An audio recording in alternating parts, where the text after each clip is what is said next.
Standard 8 English grammar unit 1 revision. चलो आज આપણે થોડું પુનરાવર્તન કરી લઈએ।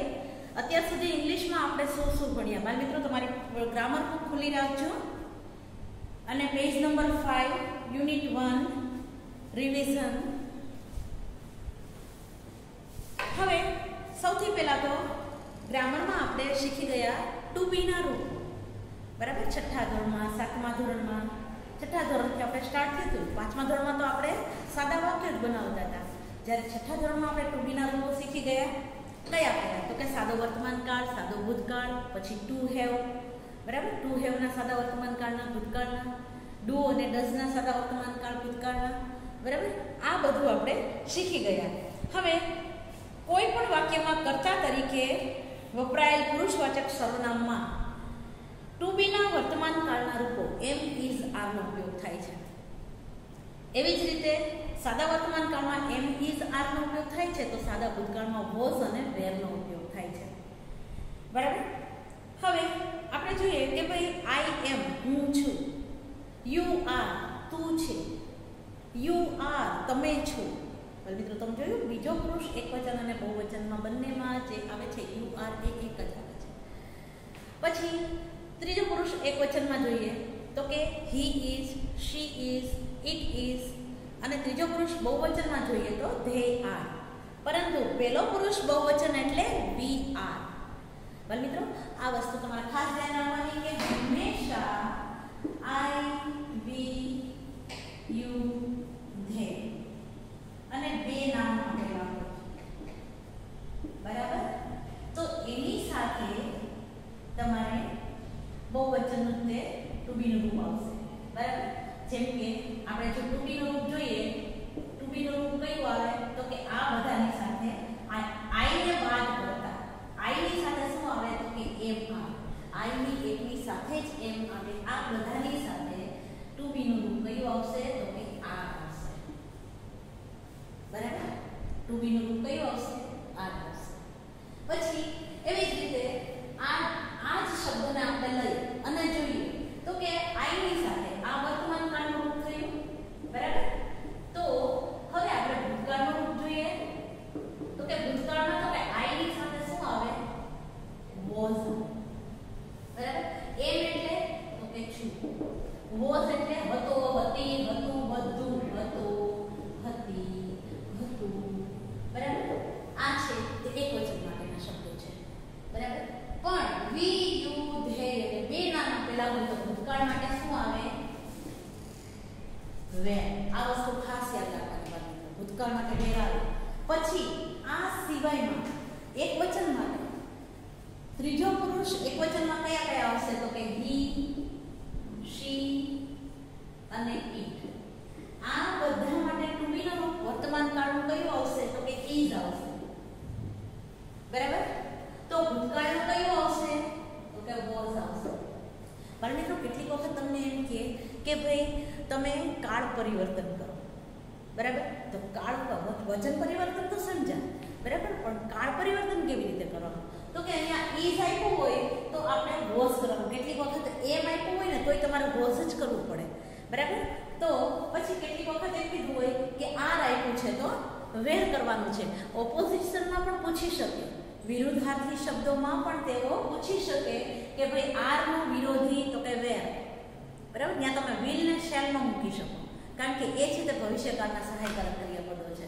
તો તમે અહીંયા શું આર ની સાથે વિરોધી શબ્દ તમે વેર પણ મૂકી શકો। તમને એમ કીધું હોય કે આર નું ભૂતકાળનું રૂપ આપો, તમને આપતા હતા ને, તમને એવું કંઈક શીખવાડેલું જ હતું આગળ કે ભાઈ આર નું ભૂતકાળનું રૂપ તો કે વેર, ઇઝ નું વોઝ, એમ નું વોઝ, બરાબર? હેવનું તો કે હેડ। પછી એવી રીતે હેઝ નું પૂછે તો એનું પણ તમારે શું કરવું પડે? હેડ જ કરવું પડે। જે રીતે આપણે વર્તમાન કાળમાં આપણે ટુ બી ના રૂપોમાં એમ, ઇઝ, આર નો આપણે ઉપયોગ કરીએ છીએ, તો એવી રીતે હેવનો ઉપયોગ કેવી રીતે તો કે આઈ, વી, યુ, ધે અને બે નામ હોય ત્યારે હેવ, અને હી, શી, ઇટ અને એક નામ હોય ત્યારે સર્વનામ તરીકે એક નામ હોય ત્યારે અહીંયા શું આવશે તો કે હેઝ આવશે, બરાબર? આ બધા માટે શું આવશે? હેઝ આવશે। આપણે સાદા વર્તમાન કાળનું સહાયકારક ક્રિયાપદનું રૂપ હેવનું હેઝ થશે. બરાબર? ક્યારે? તો કે જ્યારે હી શી ઇટ આપેલું હોય ત્યારે. બરાબર બાળમિત્રો?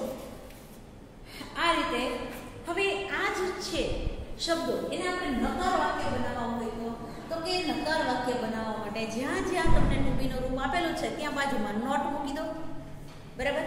હું તમને એમ કહું કે આઈ એમ અ ટીચર. બરાબર? તો મારે કૌંસમાં ડોક્ટર મૂકી અને લખવું છે કે આઈ એમ નોટ એ ડોક્ટર. તમે જોયું એમ પછી તરત જ નોટ આવ્યું. ખ્યાલ આવ્યો તમને? એમ પછી તરત નોટ આવ્યું. બરાબર? પછી એવી રીતે મારે તમને કેવું હોય કે we are not at the home. અમે ઘરે નથી. તો શું આવ્યું? વી આર નોટ. આર પછી તરત નોટ આવ્યું. ખ્યાલ આવ્યો બાળ મિત્રો? તો ટુ બી નો રૂપ જ્યાં જે આવે છે નકાર વાક્ય બનાવતી વખતે એના પછી તરત જ આપણે નોટ મૂકવામાં આવે છે. બરાબર? હવે ત્યાર પછી આપણે જોયું બાળ મિત્રો અહીંયા તમને કોષ્ટક આપેલા છે સાદા વર્તમાન કાળના સાદા ભૂતકાળના. કોષ્ટક તમે ખાસ વાંચજો. હું તમને લખવાનું નથી કહેતી. બરાબર? પણ એકવાર વાંચજો જરૂર. હું તમને જે કહું છું એ બધું જ એમાં છે એટલે તમને વધારે સરળતાથી સમજાઈ જાય. બરાબર? અને આમે આપણે તો સાદા વર્તમાન કાળ સાદો ભૂતકાળ બધા ભણેલા જ છીએ એટલે વાંધો એવું નથી.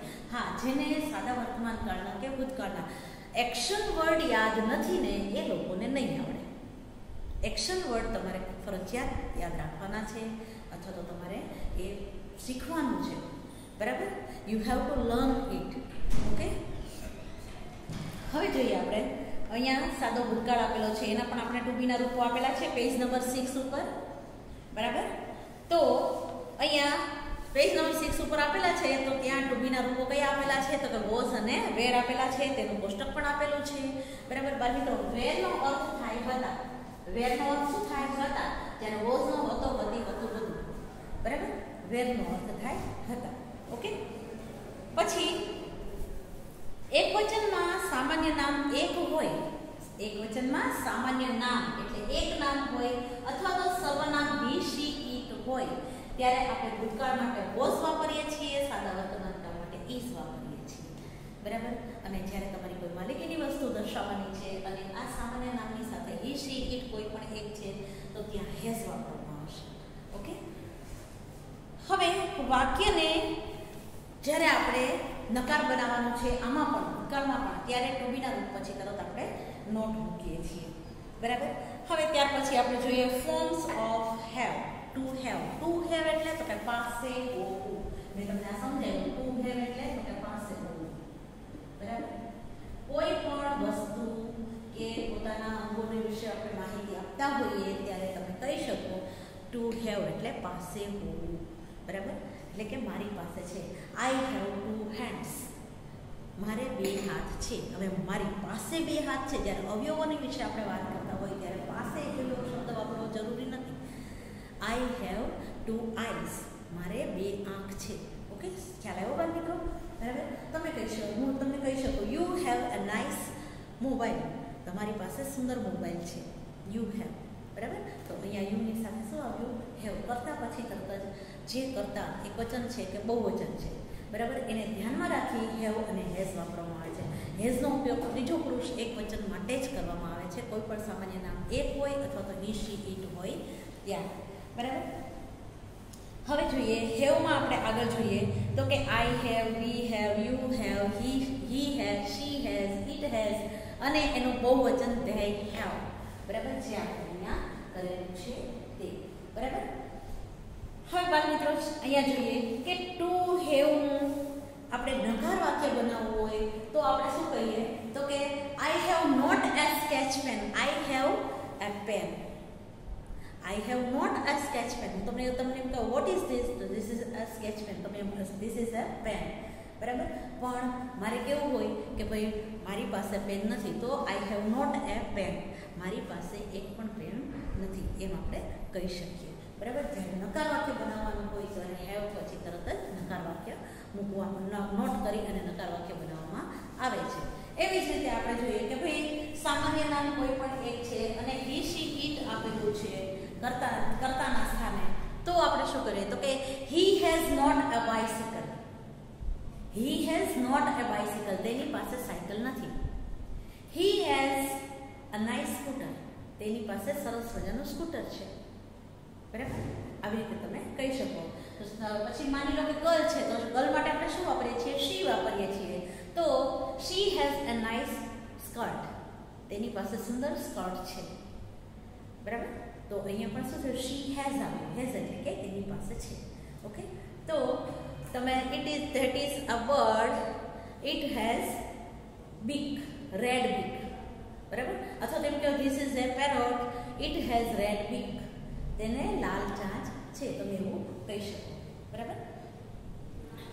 ત્યાર પછી આપણે જોઈએ કે અહીંયા હેવનું પણ કોષ્ટક આપેલું છે બાલ મિત્રો, ટુબીના વર્તમાન કાળવાળું અને ટુબીના ભૂતકાળવાળું. આપણે ભૂતકાળમાં જોઈએ તો કે અહીંયા હેવ અને હેઝ તો સમજાય ગયું. ચલો કે ભાઈ આઈ યુ ધે અને બે નામ હોય તો એની સાથે હેવ આવે, અને હી શી ઇટ અને એક નામ હોય સામાન્ય નામ તરીકે તો એની પાસે હેઝ આવે છે, તરત જ હેઝ આવે છે, બરાબર?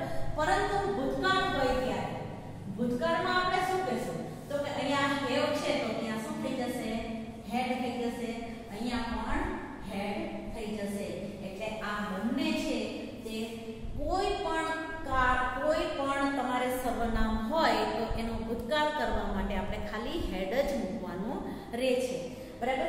એવું બાળ મિત્રો ડુ ડઝ સાથે છે. તમે જુઓ કે અહીંયા આપણે સમજ્યા કે ટુબીનો આર, હેવ, બરાબર? એ રીતે આપણે સમજ્યા કે આઈને સ્પેશિયલી આઈને છોડીને, બરાબર?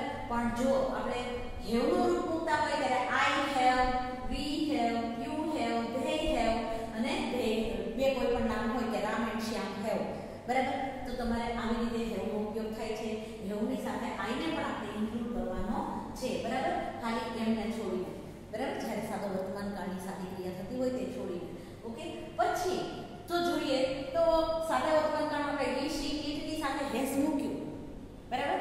પછી ટુબીનું રૂપ આપણે ઇઝ, ભૂતકાળનું રૂપ વોઝ મૂક્યું, બરાબર? તો ભૂતકાળના જ રૂપમાં આપણે હેવ તરીકે જોઈએ તો કે અહીંયા હેડ, પછી અહીંયા કોઈ પણ હોય આઈ યુ ધે બે નામ હોય કે હી શી ઇટ કોઈ પણ એક નામ હોય તો એમાં ભૂતકાળનું રૂપ કયું આવે છે? તો કે આ બંનેને કમ્બાઈન કરીને હેડ જ આવે છે.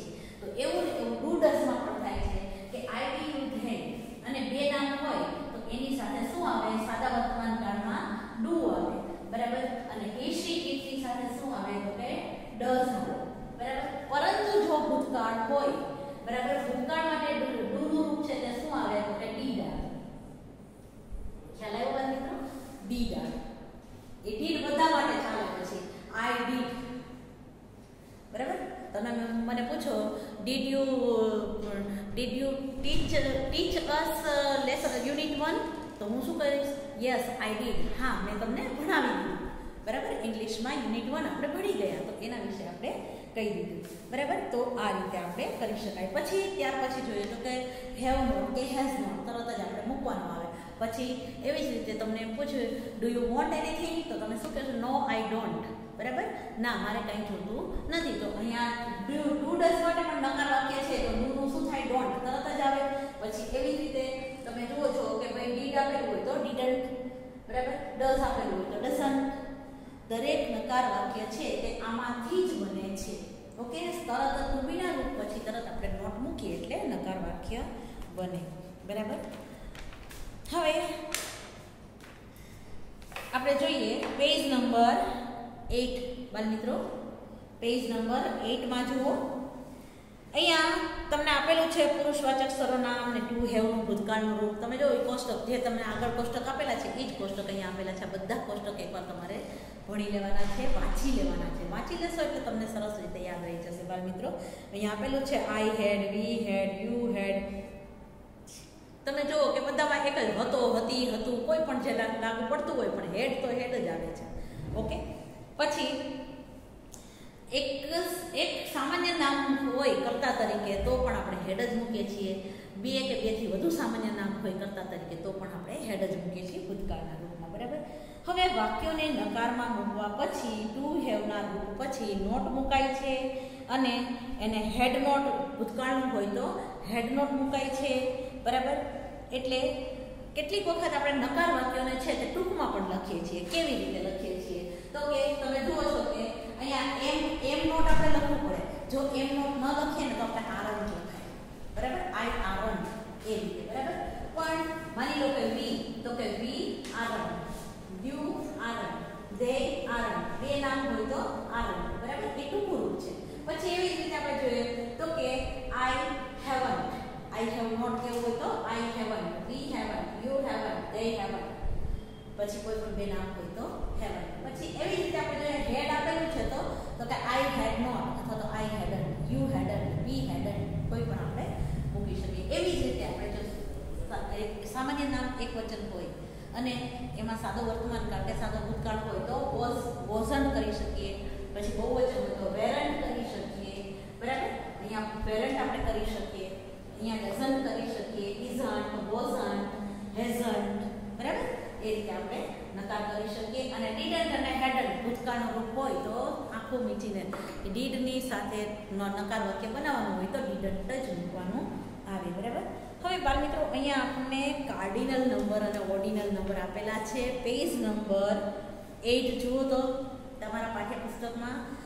કાર્ડિનલ નંબર્સ ગણિતમાં વપરાતા અંક કે સંખ્યાને અંગ્રેજીમાં કાર્ડિનલ નંબર કહે છે, બરાબર. જેમ કે 1 2 3 4 5 આ બધા જ મૂળ અંક છે તેને આપણે કાર્ડિનલ નંબર કહેશું. કોઈ પણ વસ્તુ, વ્યક્તિ કે પ્રાણીની સંખ્યા દર્શાવવા માટે આપણે કાર્ડિનલ નંબરનો ઉપયોગ કરીએ છીએ, બરાબર. ઉદાહરણ તરીકે 1 cow, 2 goats, etc. Ordinal number આપણે શીખી ગયા છીએ, ધોરણ 6 માં શીખી ગયા છીએ ઓર્ડિનલ નંબર, બરાબર. કે ગણિતમાં વપરાતા ક્રમવાચક અંક કે સંખ્યાને આપણે અંગ્રેજીમાં ઓર્ડિનલ નંબર કહીએ છીએ. જેમ કે first, second, third, fourth, fifth આ બધી ક્રમવાચક સંખ્યા છે તેને આપણે ઓર્ડિનલ નંબર કહીશું. કોઈ પણ વસ્તુ, વ્યક્તિ, પ્રાણીનો આપણે ક્રમ દર્શાવવો હોય ત્યારે આપણે ઓર્ડિનલ નંબરનો ઉપયોગ કરીએ છીએ, બરાબર. જેમ કે first line, second line, third line, our fifth prime minister. એવી રીતે આપણે છઠ્ઠા ધોરણમાં ભણી ગયા હતા, યુ નો, બરાબર. બધાને યાદ જ હશે, અમારી પાસે જ હતા તમે અને તમે ભણેલા છો, ઓકે. હવે ત્યાર પછી આપણે જોઈએ કે યુનિટ 2. અહીંયા આપણે યુનિટ 1 છે તે આપણે પૂરું કરીએ છીએ. યુનિટ 2 માં બાળમિત્રો આપણે જોવાનું છે. હવે આજે આપણે અત્યારે રિવિઝન કરી લીધું. હવે આપણે જોઈશું યુનિટ 2. યુનિટ 2 શું છે તો કે simple present tense, okay. Unit 2 છે તે ધ સિમ્પલ પ્રેઝન્ટ ટેન્સ.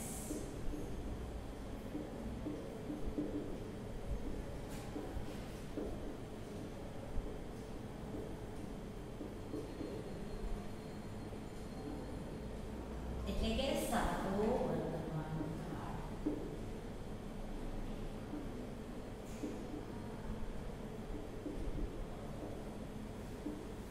સાદો વર્તમાન કાળ, બરાબર. આપણે છઠ્ઠા ધોરણમાં પણ શીખી ગયા છીએ, 7મામાં પણ શીખી ગયા છીએ, 8મામાં આપણે ફરીથી થોડું એમાં વધારે હશે તે આપણે જોઈએ, બરાબર. હવે તમને ખબર છે કે નિયમિતપણે થતી રોજિંદી ક્રિયાઓ દર્શાવવા માટે આપણે સાદા વર્તમાન કાળનો ઉપયોગ કરીએ છીએ, બરાબર. હવે એમાં કેટલીક વખત તેઓવશ થતી ક્રિયાઓ હોય તે પણ આપણે એમાં દર્શાવી શકીએ છીએ સાદા વર્તમાન કાળમાં, બરાબર. હવે આમાં સાદા વર્તમાન કાળમાં આપણે ક્રિયાઓ દર્શાવતી વખતે ક્રિયાપદની સાથે એસ અથવા ઈએસ વાળું ક્રિયાપદ લાગે છે, પરંતુ ક્યારે તો કે જ્યારે સામાન્ય નામ એક વચનમાં હોય, એટલે કે ત્રીજો પુરુષ એક વચનમાં કોઈ પણ કર્તાના સ્થાને હોય ત્યારે આપણે અહીંયા એસ કે ઈએસ વાળું ક્રિયાપદ મૂકીએ છીએ, બરાબર. અથવા તો મૂળ ક્રિયાપદ મૂકીએ છીએ. હમણાં જ આપણે જે બોર્ડ ઉપર આપણે લખ્યું હતું એ ફરીથી કરશું કે આઈ, વી, યુ, ધે અને બે નામ આપેલા હોય, બરાબર. તો અહીંયા ક્રિયાપદનું મૂળ રૂપ મુકાશે. શું મુકાશે? ક્રિયાપદનું મૂળ રૂપ મુકાશે, બરાબર. પરંતુ હી, શી, ઇટ અને એક નામ આપેલું હોય કર્તાના સ્થાને તો ત્યારે એસ અથવા તો ઈએસ વાળું ક્રિયાપદ આવશે.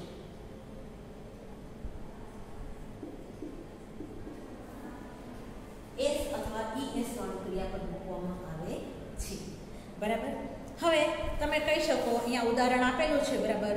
બાળમિત્રો તમે જુઓ કે Janaki drinks tea in the morning. તમે જોયું, Janaki drinks tea in the morning. અહીંયા હું તમને લખીને બતાવું.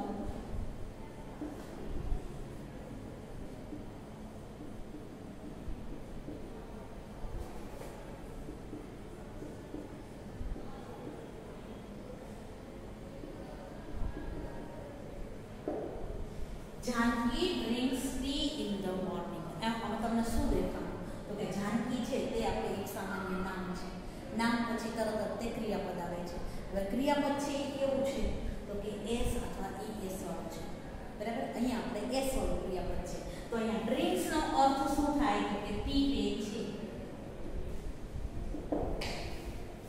ડ્રિંક્સ નો અર્થ શું થાય? તો કે પીવે છે. પરંતુ જો આપણે અહીંયા કયું વાપર્યું છે? ટુ ડ્રિંક નું રૂપ વાપર્યું છે. કયું વાપર્યું છે? ટુ ડ્રિંક એટલે પીવું થાય. બરાબર, પણ અહીંયા ડ્રિંક્સ એટલે પીવે છે. એસ લાગ્યું ને, એટલે એ વાક્યને પૂરું કરે છે. ઓકે, તો અહીંયા Janaki drinks tea in the morning. બરાબર, હવે એનું આપણે ઇન્વર્ઝન ક્વેશ્ચન કરીએ તો મિત્રો આ એક જ વસ્તુ હું તમને આ એક જ વાક્યમાં બધું જ સમજાવી દઈશ, એટલે તમે બરાબર સમજજો કે આ જ વાક્યમાં આપણને કીધું કે ભાઈ ઇન્વર્ઝન ક્વેશ્ચન બનાવો. ઇન્વર્ઝન ક્વેશ્ચન એટલે કે ઉલટ પ્રશ્ન બનાવો. હવે ઉલટ પ્રશ્ન બનાવીએ તો હમણાં જ મેં તમને રિવિઝનમાં સમજાવ્યું.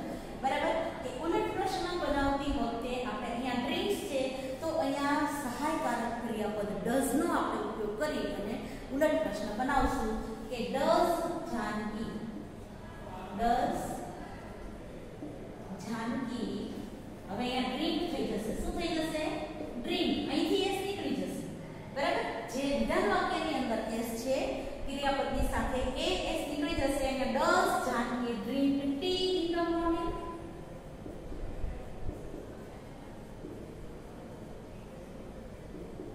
ક્વેશ્ચન માર્ક મૂકવાનો નહીં. જોયું મિત્રો, અહીંયા શું થયું? ડઝ અને પછી કરતા પછી તરત જ તે ડ્રિંક. વાક્ય રચના તમે સમજો બાળ મિત્રો કે સૌથી પહેલા સહાયકારક ક્રિયાપદ જ્યારે આપણે ક્યારે કરીએ? જ્યારે ઇન્વર્ઝન ક્વેશ્ચન બનાવીએ ત્યારે સહાયકારક ક્રિયાપદ ડઝ, પછી કરતા, પછી ક્રિયાપદનું મૂળ રૂપ અને પછી અન્ય શબ્દ. ખ્યાલ આવ્યો મિત્રો? આ રીતે આપણે વાક્ય રચના બનાવવાની છે. બરાબર, તો હવે તમે જોયું કે આનું ઇન્વર્ઝન ક્વેશ્ચન આપણે બનાવ્યું તો હવે એનો આન્સર આપણને મળશે. પણ કેવી રીતે મળશે? યસ અથવા નો. બરાબર, હવે અહીં આપણે વિધાન વાક્ય આપ્યું છે કે Janaki drinks tea in the morning. તો એ આપણને ખબર છે. તો આપણે શું કરશું? Does Janaki drink tea in the morning? Yes she does. શું જવાબ આપણે લખશું? Yes she does. અથવા તો yes she drinks tea in the morning. બે રીતે લખી શકીએ. Yes she drinks tea in the morning. આ પૂરો આન્સર પણ આપણે લખી શકીએ. નો કેવું હોય તો નો she does not drink tea in the morning. તો એ રીતે પણ આપણે લખી શકીએ. બરાબર, બાળ મિત્રો તમને ખ્યાલ આવી ગયો હશે. બરાબર, ચોક્કસ સમયપત્રક દર્શાવવા માટે પણ સાદા વર્તમાન કાળનો ઉપયોગ થાય છે. બરાબર, અહીંયા આપણે જોઈએ પેજ નંબર 9 માં જોજો બાળ મિત્રો. કુદરતી ઘટનાઓનો નિર્દેશ કરવા માટે પણ આપણે સાદા વર્તમાન કાળનો ઉપયોગ કરીએ છીએ. બરાબર, જેમ કે the stars shines in the night. બરાબર, in the sky at night. બરાબર, તમે એમ પણ કહી શકો the sun rises in the east. Sun rises in the east રોજિંદી ક્રિયા છે અને એ કુદરતી ઘટનાક્રમ છે. તો એમાં આપણે કોઈ પણ કાળમાં વર્તમાન કાળ સિવાય બીજા એક કાળનો ઉપયોગ કરી શકીએ નહીં. બરાબર, the moon moves around the earth. એ પણ આપણે કરી શકીએ. એ કુદરતી ઘટના માટે છે. પછી એના પછી જોઈએ તો કે વારંવાર થતી ક્રિયાઓ દર્શાવવા માટે પણ સાદા વર્તમાન કાળનો ઉપયોગ કરીએ છીએ. જેમ કે Vedant goes to temple every Sunday. બરાબર, પછી સનાતન સત્ય દર્શાવવા માટે પણ વર્તમાન કાળનો ઉપયોગ થાય છે. જેમ કે sugar taste sweet. Sugar taste sweet. તમે જો ટેસ્ટનો સ્પેલિંગ શું આપેલું છે? તો કે TASTES. TASTES એટલે અહીંયા આપણે ટેસ્ટ જ વાંચવાનું છે. બરાબર, તમારો એસ છે સાઇલેન્ટ બની જશે પણ લખવાનું છે તો એ કે ખાંડ મીઠી છે. ઓબ્વિયસલી મીઠી જ છે ખાંડ. બરાબર, તો એ સનાતન સત્ય છે. તો એના માટે આપણે સાદો વર્તમાન કાળ આ રીતે ઉપયોગ કરી શકીએ. સૂચનો આપતા વાક્યો પણ સાદા વર્તમાન કાળમાં જ મુકાય છે. કોઈ પણ વાક્યમાં સૂચનો આવતા હોય તો એ પણ કેમાં આપવામાં આવે છે? તો કે સાદા વર્તમાન કાળમાં. જેમ કે ક્લોઝ ધ વિન્ડો પ્લીઝ. બારી બંધ કરશો પ્લીઝ. ભલે અહીંયા આપણે કર્તાનો ઉપયોગ નથી કર્યો પણ વાક્ય શેમાં આવ્યું? તો કે સાદા વર્તમાન કાળમાં. બરાબર, મહેરબાની કરીને બારી બંધ કરો. ચોક્કસ સમય પત્રક દર્શાવતી ક્રિયાઓનો ઉલ્લેખ કરવા માટે પણ સાદા વર્તમાન કાળનો ઉપયોગ થાય છે. જેમ કે school prayer starts at 8 AM. School prayer starts at 8 AM એટલે કે સવારે 8 વાગે શાળામાં પ્રાર્થના શરૂ થાય છે. સ્ટાર્ટ્સ એટલે શરૂ થાય છે. બરાબર.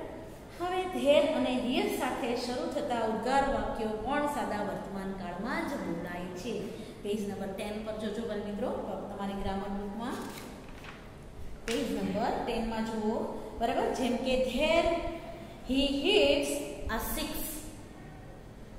બરાબર, તેણે 6 મારી. બરાબર, ધેર ગોઝ ધ બસ. તે પેલી બસમાં જાય છે. ધેર ગોઝ ધ બસ, પેલી બસમાં જાય છે.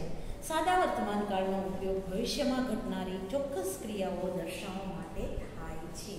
બરાબર, જેમ કે he said a barking dog seldom bites. She says the barking dog salmon bites. કે વસ્તો કૂતરો ક્યારેક કરડી જાય છે.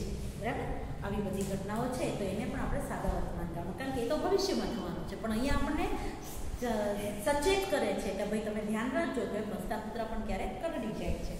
બરાબર, હવે કેટલાક પુરુષવાચક સર્વનામ સાથે ક્રિયાપદનું મૂળરૂપ વપરાય છે અને કેટલાક પુરુષવાચક સર્વનામ સાથે ક્રિયાપદનું એસ અથવા ઈએસ વાળું રૂપ વપરાય છે. એને તમને અહીંયા કીધું. બરાબર, પુરુષવાચક સર્વનામ કયા કે આ બધા છે તે પહેલો પુરુષ, બીજો પુરુષ, ત્રીજો પુરુષ, પછી ગર્લ્સ ને બોયઝ એવી રીતે નહીં. બરાબર, ખ્યાલ આવ્યો?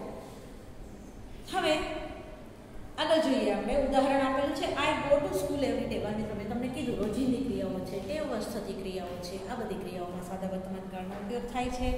બરાબર, હવે પેજ નંબર 10 ઉપર જોજો.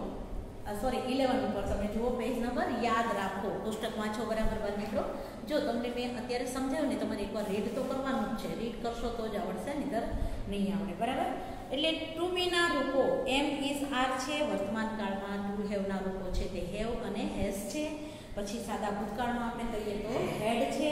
બરાબર, ઈટ છે તે પ્રાણી, પશુ પક્ષી કે નિર્જીવ વસ્તુ માટે જ વાપરવામાં આવે છે. જ્યારે વ્યક્તિનો ઉલ્લેખ થતો હોય ત્યારે ગર્લ હોય તો શી વાપરવામાં આવે છે અને બોય હોય તો હી વાપરવામાં આવે છે.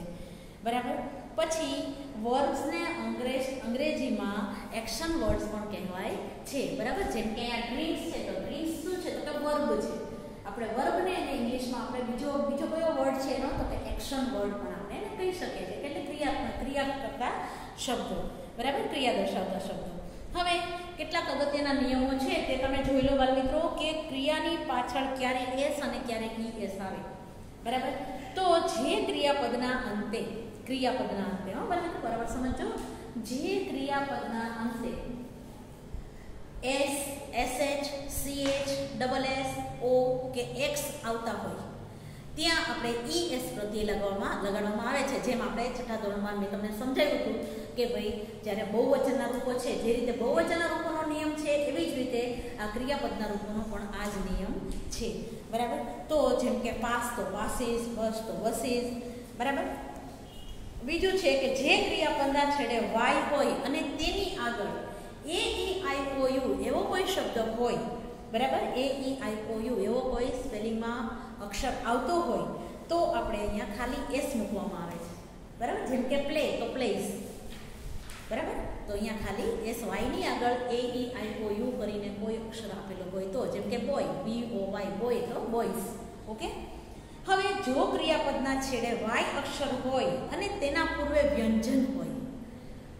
બરાબર, સ્વર કયા તો કે એ ઈ આઈ ઓ યુ સિવાયના કોઈ અક્ષર હોય તો વાયનો થઈ જાય છે આઈ અને પછી ઈ એસ ત્યાં પ્રત્યે લાગે છે. બરાબર, જેવી રીતે આપણે નકાર વાક્ય હમણાં ભણ્યા એવી જ રીતે અહીંયા પણ નકાર વાક્ય કરવા માટે આપણે શું કરવું પડે છે તો કે સહાયકારક ક્રિયાપદ પછી તરત આપણે નોટ મૂકીએ છીએ. બરાબર, અહીંયા ઉદાહરણ આપેલું છે કે આઈ ડુ નોટ પ્લે. હું રમીશ નહીં અથવા તો હું રમતો નથી. બરાબર, વી ડુ નોટ પ્લે, અમે રમતા નથી. તમે જોયું કે સહાયકારક ક્રિયાપદ ડુ અથવા ડઝ, જો આઈવી યુ ધેય હોય તો એની સાથે ડુ આવે છે અને હી શી ઇટ હોય અથવા સામાન્ય નામ એક હોય તો એની સાથે ડઝ આવે છે અને પછી નકારવાચક શબ્દ બને છે. એવી રીતે ઉલટ પ્રશ્ન મેં તમને અહીંયા સમજાવી દીધો. બરાબર, જાનકીવાળો તમે જોયો. બરાબર, જો કરતા પ્રથમ પુરુષ એકવચન કે બહુવચન વી હોય તો બીજો પુરુષ એકવચન યુ અને બીજો પુરુષ બહુવચન પણ યુ જ હોય છે. ત્રીજો પુરુષ બહુવચન ધ્યેય થાય છે અને સામાન્ય નામ અથવા એકથી વધુ નામ ઉલટ પ્રશ્નની શરૂઆત આપણે ડુ થી કરવામાં આવે છે. ખાસ હી શી ઇટ અને સામાન્ય નામ એક હોય ને એના પછી આપણે એના ઉલટ પ્રશ્ન બનાવવાના હોય તો આપણે ડઝ મૂકવાનો હોય છે. એટલે કે હી શી ઇટ અને કોઈ એક નામ હોય તો આપણે શું મૂકવું પડે? ડઝ મૂકી અને આપણે પ્રશ્નવાચક વાક્ય બનાવવું પડે. બરાબર? પણ મિત્રો આ હતું તે આપણો આજનો યુનિટ 2 હતો. બરાબર? હવે વધારાના શબ્દોને તમે બધા રીડ કરી લેજો. બરાબર? બાકીનું આપણે નેક્સ્ટ લેક્ચરમાં લેશું. Have a good day.